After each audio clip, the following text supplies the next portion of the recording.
Friends, എല്ലാവർക്കും വീണ്ടും നമ്മുടെ പുതിയ വീഡിയോയിലേക്ക് സ്വാഗതം. അപ്പോൾ ഇന്ന് ഞാൻ വന്നിട്ടുള്ളത് നമുക്ക് കുക്കിംഗ് ഒന്നും ആവശ്യമില്ലാതെ വളരെ എളുപ്പത്തിൽ ഒരു 5 മിനിറ്റ് കൊണ്ട് തന്നെ തയ്യാറാക്കാൻ പറ്റിയിട്ടുള്ള ഒരു സിമ്പിൾ പുഡിങ്ങിൻ്റെ റെസിപ്പി ആയിട്ടാണ്.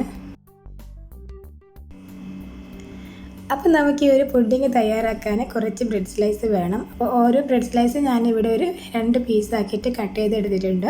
അങ്ങനെ കട്ട് ചെയ്തിട്ട് നമുക്കൊരു 9 പീസ് ബ്രെഡാണ് വേണ്ടത്. ബ്രെഡ് എടുക്കുന്ന സമയത്ത് അതിൻ്റെ ആ ഒരു ബ്രൗൺ സൈഡ്സൊക്കെ കട്ട് ചെയ്തിട്ട് വേണം എടുക്കാൻ.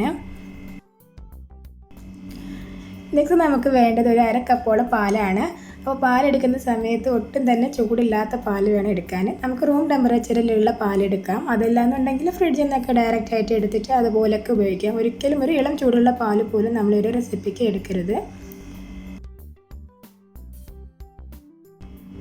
ഇനി ഇതിൻ്റെ കൂടെ നമുക്ക് മധുരത്തിനായിട്ട് 2 ടേബിൾ സ്പൂൺ കണ്ടൻസ്ഡ് മിൽക്കാണ് ഞാൻ ചേർത്ത് കൊടുക്കുന്നത്. അപ്പോൾ കണ്ടൻസ്ഡ് മിൽക്ക് ഇല്ല എന്നുണ്ടെങ്കിൽ നമുക്ക് ഇതിലോട്ട് പഞ്ചസാര ചേർത്ത് കൊടുക്കാം. 1 ടേബിൾ സ്പൂണൊക്കെ പഞ്ചസാര മതിയാവും. ആ ഒരു സമയത്ത് ചേർത്ത് കൊടുക്കുമ്പോൾ നിങ്ങൾ പഞ്ചസാര പൊടിച്ചിട്ട് വേണം ചേർത്ത് കൊടുക്കാൻ. അപ്പോൾ ഞാനിവിടെ ഒരു 2 ടേബിൾ സ്പൂൺ കണ്ടൻസ്ഡ് മിൽക്കാണ് ഇപ്പോൾ ചേർത്ത് കൊടുത്തിട്ടുള്ളത്.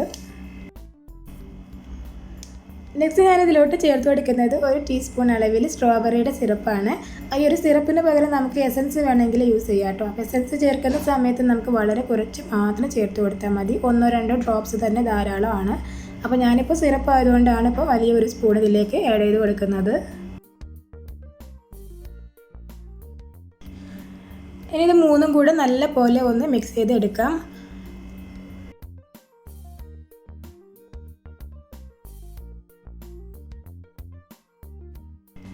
അപ്പോൾ ഈ സ്ട്രോബെറിയുടെ മിക്സ് ഇവിടെ റെഡിയാണ്. നെക്സ്റ്റ് നമുക്ക് പുഡിങ് സെറ്റ് ചെയ്യാനുള്ള ട്രേയിലേക്ക് നമ്മൾ എടുത്ത് വെച്ചിട്ടുള്ള ആ ഒരു ബ്രെഡ് ആദ്യം തന്നെ ഒന്ന് സെറ്റ് ചെയ്ത് വെക്കാം.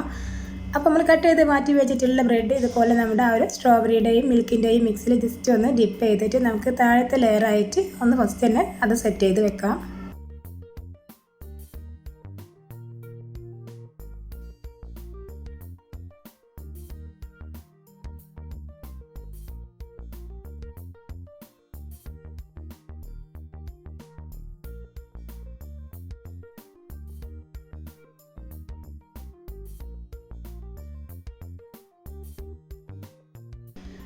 അപ്പോൾ നമ്മൾ ബ്രെഡ് വെച്ചിട്ട് ഫസ്റ്റിലെ ലെയർ ചെയ്തിട്ടുണ്ട്. നെക്സ്റ്റ് നമുക്ക് ഇതിൻ്റെ മേലേക്ക് സ്പ്രെഡ് ചെയ്യാൻ കുറച്ച് വിപ്പിംഗ് ക്രീമാണ് വേണ്ടത്. അപ്പോൾ അതിനായിട്ട് ഞാനിപ്പോൾ ഒരു 150 ml വിപ്പിംഗ് ക്രീം എടുത്തിട്ടുണ്ട്. ഇനി നമ്മുടെ ഈ ഒരു ക്രീം നമുക്ക് നന്നായിട്ട് തന്നെ ബീറ്റ് ചെയ്തെടുക്കണം. അപ്പോൾ മധുരം കുറവാണെങ്കിൽ നമുക്ക് ഇതിലേക്ക് പൊടിച്ച പഞ്ചസാരയോ അല്ലെങ്കിൽ കുറച്ച് മിൽക്ക് മേഡോ ചേർത്ത് കൊടുക്കാവുന്നതാണ്. ഇതിപ്പോൾ അത്യാവശ്യം നല്ല മധുരം ആയതുകൊണ്ടാണ് ഞാനിപ്പോൾ ഇതിലേക്ക് ഒന്നും ചേർത്ത് കൊടുക്കാത്തത്. ഇനി ഇതിൽ നിന്ന് കുറച്ച് ക്രീം എടുത്തിട്ട് നമ്മൾ നേരത്തെ അറേഞ്ച് ചെയ്ത് വെച്ചിട്ടുള്ള ബ്രെഡിൻ്റെ മേലെ ആയിട്ട് ഒന്ന് സ്പ്രെഡ് ചെയ്ത് കൊടുക്കാം.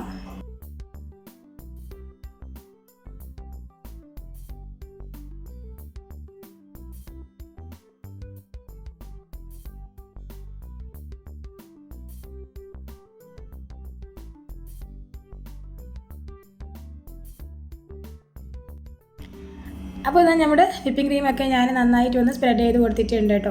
ഇതിൻ്റെ മേലെ നമുക്ക് നേരത്തെ പോലെ തന്നെ ബ്രെഡ് ആ ഒരു സ്ട്രോബെറിയുടെ മിക്സിയിൽ ഒന്ന് ഡിപ്പ് ചെയ്തിട്ട് വീണ്ടും സെക്കൻഡ് ലെയറായിട്ട് ഞാൻ ഒന്നുകൂടെ ഇവിടെ അറേഞ്ച് ചെയ്യുകയാണ്.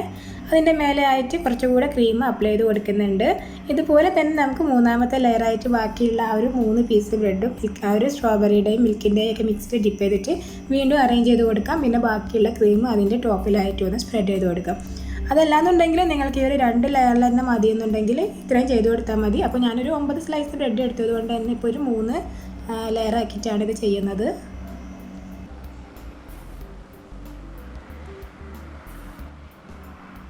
അപ്പോൾ ബാക്കിയുള്ള ബ്രെഡും ക്രീമും എല്ലാം നമ്മൾ ഒരു ബൗളിലേക്ക് ഇതുപോലെ തന്നെ അങ്ങ് അറേഞ്ച് ചെയ്ത് വെക്കാം.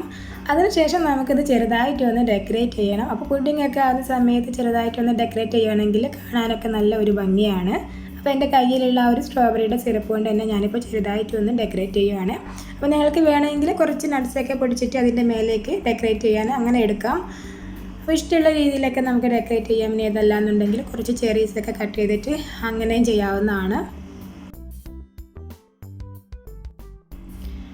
അപ്പോൾ ഇതാ ഞാൻ ജസ്റ്റ് ഒന്ന് ഇതുപോലെ ഡെക്കറേറ്റ് ചെയ്തിട്ട് പിന്നെ തണുപ്പിക്കാനായിട്ട് ഫ്രിഡ്ജിലേക്ക് വെക്കുകയാണ്. അപ്പോൾ ഇതൊരു മണിക്കൂറൊക്കെ നമുക്ക് ഫ്രിഡ്ജിൽ വെച്ചാൽ മതിയാവും. അപ്പോൾ നന്നായിട്ട് തന്നെ കവർ ചെയ്തിട്ട് വേണം ഫ്രിഡ്ജിൽ വെക്കാൻ. അപ്പോൾ 1 മണിക്കൂർ കഴിഞ്ഞിട്ട് നമുക്കിതൊന്ന് തുറന്ന് നോക്കാം. അപ്പോൾ അതൊരു മണിക്കൂർ കഴിഞ്ഞിട്ടുണ്ട്. ഇപ്പോൾ പുഡിങ്ങൊക്കെ നന്നായിട്ട് തന്നെ സെറ്റായിട്ടാണ് ഇരിക്കുന്നത്. ഞാനിതാ ഒന്ന് കട്ട് ചെയ്ത് കൂടെ കാണിക്കാം. അപ്പോൾ വളരെ എളുപ്പത്തിൽ തയ്യാറാക്കാൻ പറ്റിയിട്ടുള്ള ഒരു റെസിപ്പിയാണ്. എല്ലാവരും ഒന്ന് ട്രൈ ചെയ്ത് നോക്കാം. വീഡിയോ ലൈക്ക് ചെയ്യാനും കമൻറ്റ് ചെയ്യാനും ചാനൽ സബ്സ്ക്രൈബ് ചെയ്യാനും മറക്കല്ലേ. Thank you.